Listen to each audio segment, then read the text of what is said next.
nggak tinggi banget pun udah seketat itu, berarti yang lain juga ya bakal bagus juga lah. Jadi kita bakal mulai. Di sini lagi produksi berapa banyak kok? Sebulan itu kita maksimal bisa sampai 1,5 jutaan. Sebulan 1,5 juta HP? Ya, maksimal pencapaian kita seperti itu. Setahun bisa sampai 10 juta, sampai 20 juta. Maksimal 20 juta ya? Maksimal 20 juta. Di ruangan ini? Betul, di ruangan ini. 20 juta HP? Ya, dan ini lantai 2, dan kita masih lantai 1 khusus buat packaging. Jadi sini instalasi dan testing saja. Jadi nanti kita bakal turun lagi ya? Betul, kita ngeliat langsung proses packaging. Tapi sebelum itu kita mungkin bisa langsung melihat proses pembuatan A95 kita. Jalan ini. A95 ini ya, satu sampai ujung gitu ya? Dan muter sampai sini lagi. Ya, bisa langsung kita lihat. Jadi yang pertama ini apa nih? Jadi ini adalah tim service kita ini akan ready ya kalau ada misalnya engine defect atau ada masalah apapun, mereka lah yang orang pertama langsung menganalisa dan melihat HP kita ada masalah apa. Kalau ada masalah yang sulit, engineer langsung turun tangan. Ini kayaknya kabel-kabel itu fleksibel semua. Ya, fleksibel atau PC kita sebut di sini. Sebagai penyambung mainboard sama antena board. Mainboardnya ada? Mainboardnya ada. Nanti di box. Mainboardnya sini ya? Ya. Jadi Mbak ini siapin? Betul. Karena kedatangan FPC itu masih lurus, di sini ada proses pre-bending. Jadi dibentuk dulu biar nanti pas instalasinya langsung gampang. Seperti itu. Jadi pertama itu semua kabel itu pasti lurus. Tapi abis itu dibengkokin nyesuaiin sama bentuk desain HP-nya. Desain HP-nya itu. Oke.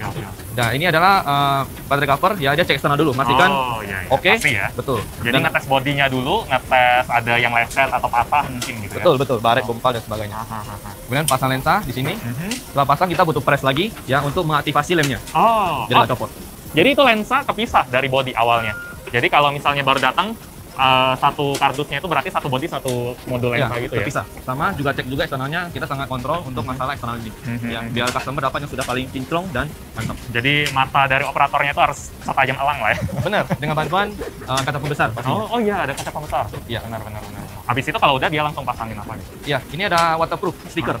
Kalau misalnya ada customer yang airnya nyemplung gitu, terus dia keringin, tetap ketahuan karena airnya udah sempat masuk. Jadi dia ganti warna merah ya? Betul sekali, betul. Tapi kalau Oppo A95 ini katanya ada IPX4 ya? Jadi kalau misalnya kecemplung aja harusnya nggak masalah ya? Lebih ke, ya kecemplung dikit lah. Tapi lebih ke, kita lebih jamin soal keringat sampai petikan air aja. Iya. Jadi olahraga jangan dicemplungin banget sih, kalau itu levelnya udah lebih tinggi lagi kali. Dan kayaknya nggak ada deh manufacturer. Bahkan yang udah IP68 dan kalau basah dia kayak garansi gitu kayaknya nggak ada deh. Belum ya? Ya. Ya, ini pemasangan kamera kita. Wow, ini harus lihat nih, lucu banget. Jadi kamera utamanya modulnya itu kayak dimasuk-masukin ke dalam satu wadah, jadi ngumpulnya banyak banget, terasa kayak permen yang isi coklat gitu, saking banyaknya. Kalau ini kayaknya jarang kelihatan apa nih? Ya ini antena board kita. Antena board? Ya, di bagian bawah untuk penerima sinyal. Oke. Kalau misalnya fingerprint dalam layar itu ada modul sendiri nggak? Ada, seperti ini. Jadi berbentuknya kamera. Ya. Bulat kamera dan nanti dipasang di layar. Nanti pas jari kita ke layar, dia bisa baca jari kita langsung. Lewat sistem kamera. Saya kirain sistemnya itu udah ditanam dalam layarnya gitu enggak ya, tapi ada satu lagi. Modulnya lagi, modul fingerprint. Di sini kita udah masuk kemana nih kayaknya? Ini kayaknya udah soal chip ya? Ini langsung mainboardnya langsung, PCB utama. Kita sebut thermal gel di sini. Lagi menyemprot dan memastikan area itu sudah dipenuhi. Pas itu adalah bagian IC besar, kita sebut CPU, DDR dan sebagainya. Jadi disitulah yang bakal paling panas. Iya. Itu jadi thermal paste itu gunanya buat apa? Transfer panas ke dalam besi ya dari prosesor ya. Dan penyerapannya. Dan ada polanya lagi kayak Z gitu. Ya. Ini saya nggak pernah lihat. Kemarin mungkin karena kalau di pabrik lain antara nggak mungkin nggak pakai sih, mungkin dia udah apply dari sananya. Saya sama sekali nggak pernah lihat proses kayak gini. Wow. Terus kalau ini apa? Ini mesin screw. Jadi itu baut. Jadi tahun awal pabrik berdiri kita masih pakai tangan. Tapi capek tuh, setiap hari 2000 ya. Ini kabel buat apa? Kabel buat antena. ya. Jadi apa sih, radio frekuensi dari antena board ditransfer ke PCB. Pakai sistem RF kabel. Ini fingerprint.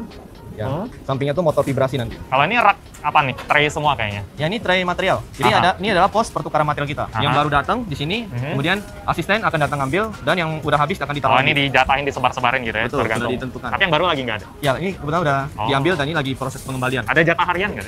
Ada. Jadi kita pakai sistem order. Jadi misalnya produksi ada dapat target plan 2000 contohnya. Dia akan order 2000 material, tapi dibagi per 400, 5 kali pengiriman. Semakin banyak yang beli order tambah banyak. Ya, tapi satu line kita sudah limited emang buat 2500 kisaran, 2000 sampai 2500. Jadi kasusnya itu kalau misalnya sales banyak banget nih. Jadi ya produksinya tambah lama aja. Maksudnya bukan durasi. Line produksi. Ya, line produksinya itu aktifnya tambah lama. Enggak, kita udah tentukan 8 jam. Jadi kerja 8 jam. kalau ada demand tinggi, kita akan buka line baru, khusus tipe tersebut. Jadi standar sini 8 jam ya? Betul, betul sekali.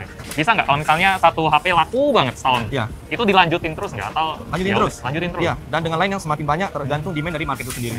Jadi kalau semakin banyak kerja, semakin laku ya semakin banyak yang kebuka lapangan. Betul sekali, betul sekali. Ya makanya sih salah satu keuntungan buka pabrik di Indonesia, TKDN, ya buat kayak ginian, semakin banyak yang beli produk buatan Indonesia, biar aja yang kerja di sini seberapa banyak. Jadi misalnya aku beli HP nih, emailnya ada, terus aku bawa ke parkir, ada masalah ke service center. Betul. Misalnya HP-nya ditukar, yang rusak bawa sini ketahuan semua itu kapan dibikinnya gitu. Karena service center akan hubungi kita, Mister katanya gitu kan. Ada rusak dari pabrik, dia kirim ke sini, kita akan analisa. Dan dengan MES system kita bisa trace semua history handphone sendiri. Kapan dari bungkusan yang mana pun ketahuan. Asalkan ada email. Oke.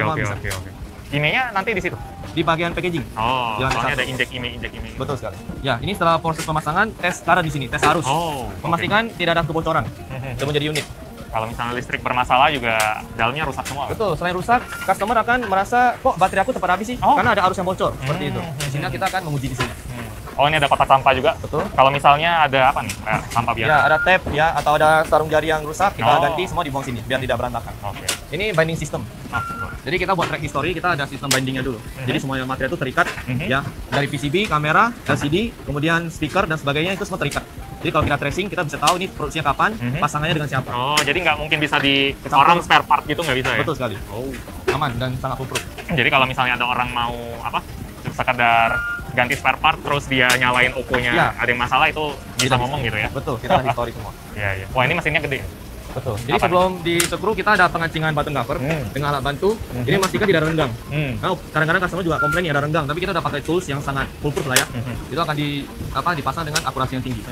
Peran kayak manual orang manusia gitu, itu lebih ke lihat kalau ada yang salah secara visual aja. Betul, lihat hasil sama peletakan saja. Peletakan dan pengambilan. Ini berapa persen mesin sih sekarang? Udah mencapai 90%. 90%? Betul. Ya operatornya fungsinya ngecek sama pemasangan dan peletakan. Iya, karena mesin juga kadang-kadang lah ya. Kelihatannya cepat ya, tapi banyak banget proses yang harus dilaluin buat ngebikin sebuah HP. Ini apa nih?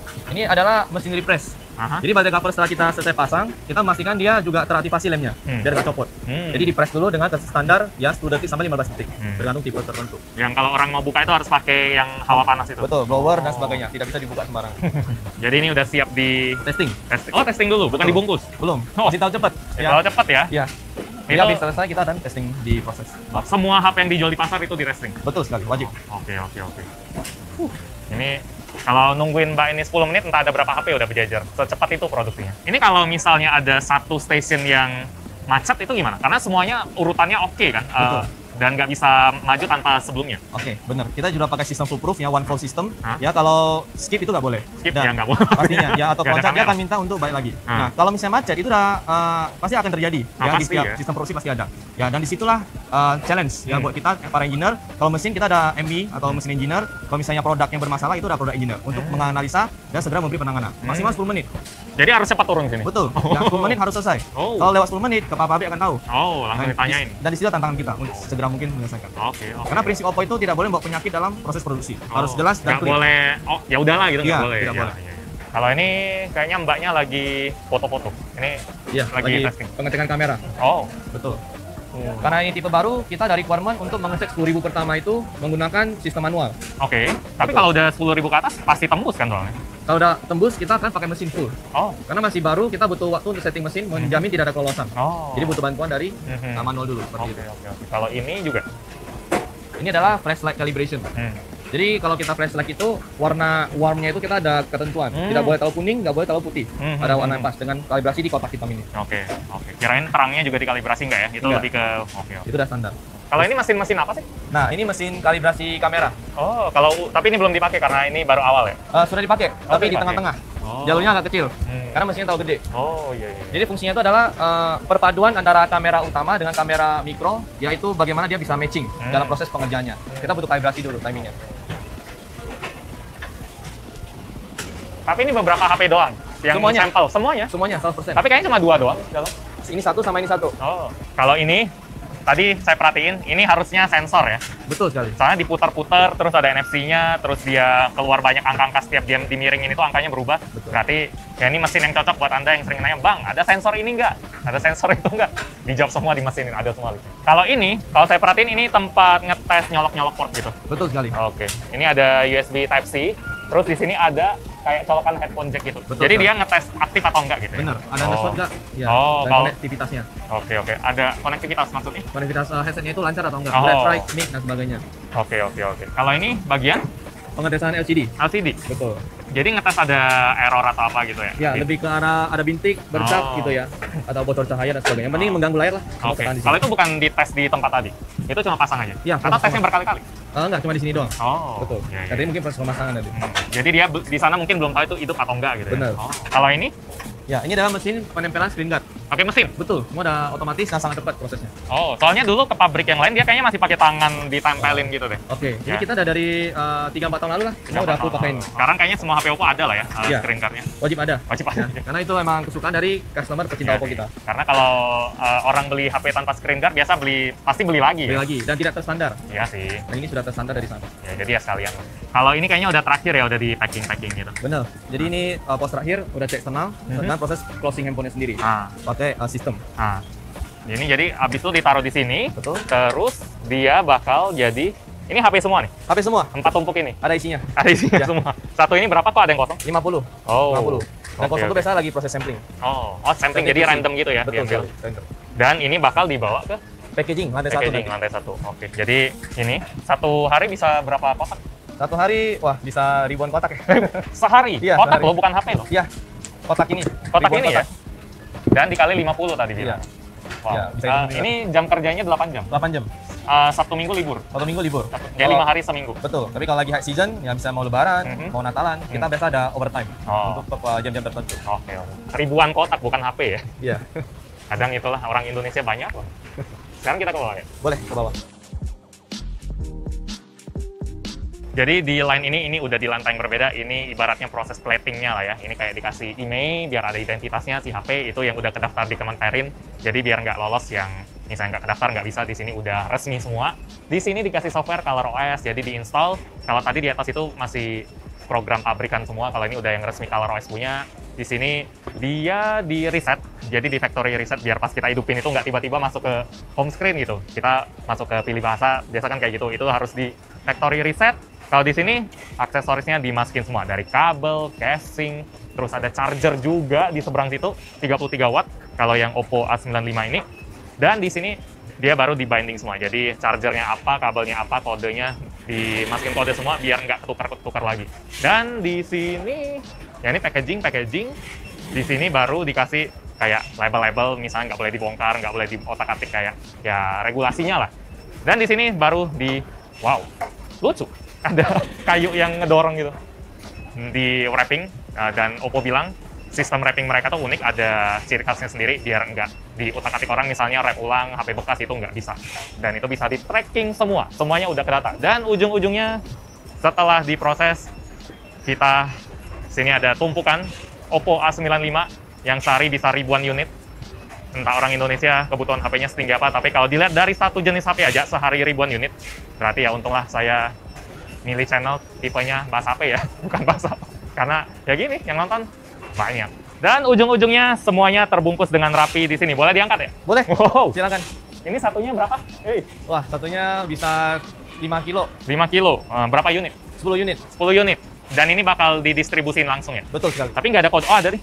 Ini Betul. modelnya bakal dikirim ke seluruh Indonesia dong? Benar sekali. Oh, oke, Dibagi ke seluruh Indonesia. Ya mungkin ya salah satu HP yang ada di video ini bakal jatuh ke tangan Anda. Kalau misalnya Anda belinya ini batch awal ya harusnya. Iya, base awal. Oh iya. Kalau misalnya Anda langsung PO mungkin atau pas launching langsung sikat, ya ini salah satu HP yang bakal Anda pakai. Kalau ini keluar, ya ada nih. Biar nggak ada yang nyelip. Oke. Kalau bunyi baru di-scan. Ada kamera recorder sih. Setelah tadi kelar diproduksi, nanti bakal diambil beberapa sampel random, dan itu HP yang kasihan sih karena bakal diginin, letak-letak gini. Ini 28.000 kali sih kayak giniin. Jadi layar langsung dihadapin ke bawah dan dilepasin gitu aja. dia dinaikin 10-15 cm. Ini buat orang yang agak cuek sama HP-nya lah ya. Misalnya saya baru balik, ambil HP langsung taruh di meja. Kira-kira disimulasiin kayak gitu, cuma ini 28.000 kali. Kalau misalnya yang goncangan-goncangan kayak gini vertikal, dia ada juga. Ya ini kayak ruang yang menyedihkan sih teman-teman. Kalau ini, dia buat ngetes seberapa kuat USB-nya. Jadi ketika HP-nya dicolok, dia dipukul-pukul dari kanan, kiri, atas, bawah. Buat ngetes seberapa kuat lah, patah atau enggak, putus atau enggak. Karena biasa kan kalau kita lagi colok HP itu dia ada tekanan-tekanannya gitu. Di sini juga dites. Ini sampai aksesorisnya juga dites colok cabut loh. Misalnya kepala charger ini, dia kayak ya dicolok terus. Walaupun sebenarnya kalau di dunia nyata kayaknya ya, kepala charger sama kabelnya dicolok aja terus. Nggak bakal dicabut-cabut lagi kecuali kita memang lagi mau kemana. Tapi di sini juga dites. Nah sekarang ini adalah tes yang paling keras. Karena bisa Anda lihat sendiri, dia HP-nya bakal digituin, nggak pecah itu, nggak pecah. Ya, dia diangkat, udah kayak di Dufan aja, jadi diangkat terus dijatuhin, tapi nggak dibanting juga. Kalau di sini dibanting. Habis itu bakal dicek apakah semuanya masih baik-baik saja, dari body, dari layar, dari koneksi, dan lain-lain. Itu diguncang-guncangin nggak tahu. Oh, sensornya juga dites. Kalau ini lagi digoyang-goyangin kabelnya ya. Jadi selain chargernya tadi atau HP-nya pasti colok, kabelnya juga dibengkok-bengkokin dan ada beban. Semuanya, semua komponen dites, kecuali casing mungkin nggak dites lah ya. Kalau di dalam sini ini adalah ruang panggang atau ruang kulkas kali ya, karena di dalam sini ada HP yang lagi dipanasin sampai 75 derajat. Kayaknya nggak ada manusia yang bisa tahan di temperatur kayak gitu. Sama suhu yang paling dingin minus 40 derajat. Jadi mau HP Oppo-nya Anda bawa ke kutub lah, Anda mau bawa ke padang gurun lah, harusnya HP-nya masih bisa tahan. Kalau di Indonesia sih, ya aman-aman sih, Indonesia iklimnya enak banget soalnya. Tapi tetap standarnya harus kayak luar. Terus di sini, ini saya tahu sih mesin apa. Ini mesin yang lebih parah dari tadi. Cuma lagi nggak hidup, kita coba minta hidupin. Oke, ini boleh aku yang aktifin. Diapain? Ini ya? Diputar ke sini, hijau. Wow. Di dalamnya ada HP loh. Bisa terdengar ada satu HP di dalam yang lumayan ada teriakannya. Ini HP apa? Jadi ini lebih random lagi dari yang tadi. Kalau tadi mungkin dia yang tinggi atau apa, tapi dia tuh masih bisa diatur lah jatuhnya hadapnya kemana. Tapi kalau ini benar-benar random, tergantung dia posisinya mau kayak gimana, mau jatuh atas bawah itu bebas. Kalau udah gimana? Kasihan, merah ya. Oh ya, stop. Ya, jadi itu sih ya semuanya udah ya? Iya, kira-kira dari begitu prosesnya. Proses assembling, terus packaging, proses testing. Ya. Oke, jadi ya gitu sih prosesnya. Kalau nanya-nanya dikit ya. Boleh. Penasaran soal pabriknya ini. Ini pabriknya jumlah karyanya berapa banyak? Kita bisa mencapai 2.000. 2.000? Benar, shift pagi dan shift malam. Oke, kalau dari luas pabriknya sendiri berapa? Untuk yang sekarang ini masih di kisaran 4.763. Ya. Itu sih yang agak penasaran sama Oppo itu, kenapa Oppo pengen bikin pabrik sendiri sih, kenapa nggak kayak brand lain yang mereka ya bareng-bareng lah numpang sama atau third party-nya gitu. Kenapa Oppo pengen punya sendiri? Ya, karena Oppo masuk di tahun 2013 ke market Indonesia, ya, dan dari saat itu doktrin masyarakat kita itu masih bilang, oh produk China, made in China, dan kurang reliable. Tapi di situ Oppo mematahkan doktrin seperti itu dengan komitmen. Ya, kita bikin pabrik sendiri, buat sendiri. Itulah komitmen kita terhadap kualitas dari brand kita sendiri. Karena kualitas itu adalah image. Ya, jadi apapun terjadi kita harus bikin sendiri dan pantau sendiri serta kontrol sendiri. Kira-kira seperti itu. Jadi semuanya itu ya tanggung jawab sendiri lah ya. Ya. Oke.